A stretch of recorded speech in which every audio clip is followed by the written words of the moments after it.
బులెటిన్లో breaking news చూస్తున్నాం. కూటమి అభ్యర్థి గెలుపు కోసం తిరుపతికి చేరుకున్న పవన్ కళ్యాణ్ టీడీపీ, బీజేపీ, జనసేన పార్టీల నాయకులతో భేటీ. జనసేన అభ్యర్థి గెలుపుకు కృషి చేయాలని చర్చించిన పవన్ కళ్యాణ్. ఫలించిన పవన్ కళ్యాణ్ భేటీ కూటమి నేతలను ఒక తాటిపై తీసుకురావడంలో సక్సెస్ అయిన జనసేనాని. తిరుపతి ఎమ్మెల్యే అభ్యర్థిని మార్చేది లేదంటూ స్పష్టీకరణ. కలిసికట్టుగా ముందుకెళ్లాలని సూచించిన పవన్. తిరుపతిలో జనసేన పార్టీ జెండా, శ్రీకాళహస్తిలో టీడీపీ జెండాను ఎగురవేస్తామన్న కూటమి నేతలు.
పవన్ కళ్యాణ్ తిరుపతి చేరుకున్నారు.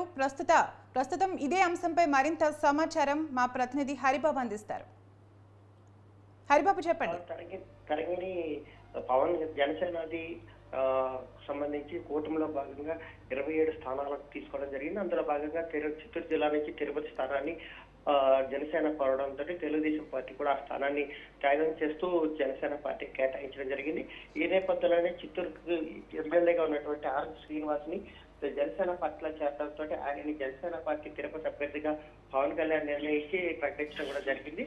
అయితే ఈ నేపథ్యంలోనే స్థానికత అనేది ఒక అంశాన్ని తెర మీదకి తెచ్చినటువంటి స్థానికంగా ఉన్నటువంటి నాయకులు ఆర్ఎన్ శ్రీనివాస్ అభ్యర్థిత్వాన్ని వ్యతిరేకిస్తూ వచ్చారు.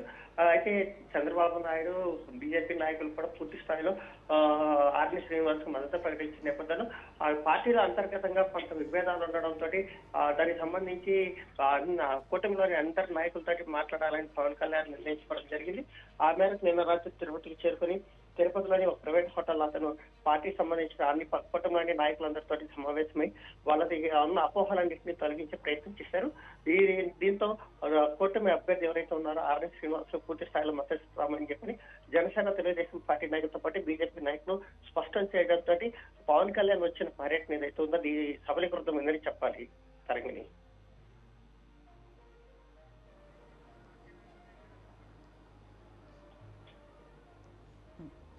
ఓకే హరిబాబు.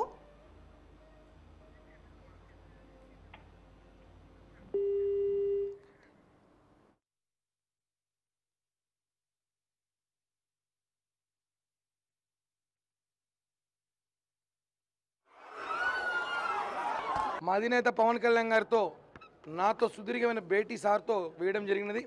దాదాపు చాలా రోజుల తర్వాత 45 నిమిషాల పాటు పవన్ కళ్యాణ్ గారితో చర్చించాను. తిరుపతిలో జరుగుతున్న పరిస్థితులు, అలాగే ఆర్ఎన్ శ్రీనివాస్ గారి అభ్యర్థం పైన మనం ఎలా గెలిపించాలని సార్ చెప్పారు. ఏ కారణంతో ఇక్కడ సీటీ వాళ్ళు అన్నీ కూడా పవన్ కళ్యాణ్ గారు సుదీర్ఘంగా అందరికీ మంచి వెలికి గెలిపించుకోవాల్సిన బాధ్యత మీ మీద ఉందని చెప్పి పవన్ కళ్యాణ్ గారు చెప్పారు.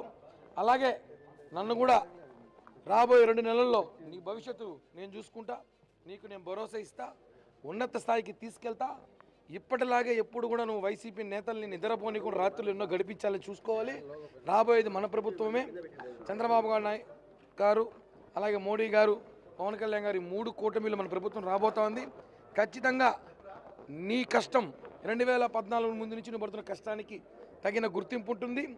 నువ్వు ఎప్పటికీ నా ఇంట్లో మనిషి, నా తమ్ముడు లాంటివి, నీకు నీ జీవితం నీ భరోసా, నాది భరోసా అని చెప్పి పవన్ కళ్యాణ్ గారు చాలా సంతోషంగా వ్యక్తం చేసి ఇద్దరం చాలాసేపు కాసేపు కూర్చొని మాట్లాడుకున్నాం. 3 పార్టీలు కూడా కలిసి సమన్వయంతో ముందుకెళ్ళాననే దాని మీద ఆయన రావడము, 3 పార్టీలు కూడా కూర్చోబెట్టుకొని విడివిడిగా మాట్లాడడము, తర్వాత ముగ్గురిని కూడా మరి ఆయన మన ఆశయ సాధన కోసం మనం అందరం కూడా కలిసికట్టుగా ఎన్నో త్యాగాలు చేసి మనం కష్టపడాల్సిన అవసరం మనకుంది. మన టార్గెట్ అంతా కూడా ఈ రోజున మనము ఏదైతే ఈ ప్రభుత్వానికి పట్టినటువంటి శని, ఈ ప్రభుత్వానికి పట్టినటువంటి పీడ అని మనం అనుకున్నామో, ఈ ప్రభుత్వానికి పట్టినటువంటి ఆ క్యాన్సర్ గడ్డ లాంటి ప్రభుత్వాన్ని తొలగించుకోవాల్సిన అవసరం ఉంది. కాబట్టి మనం అందరం కూడా ఒక్క తాటి మీద నడిచి మన ధ్యేయాన్ని నెరవేర్చుకుందాం.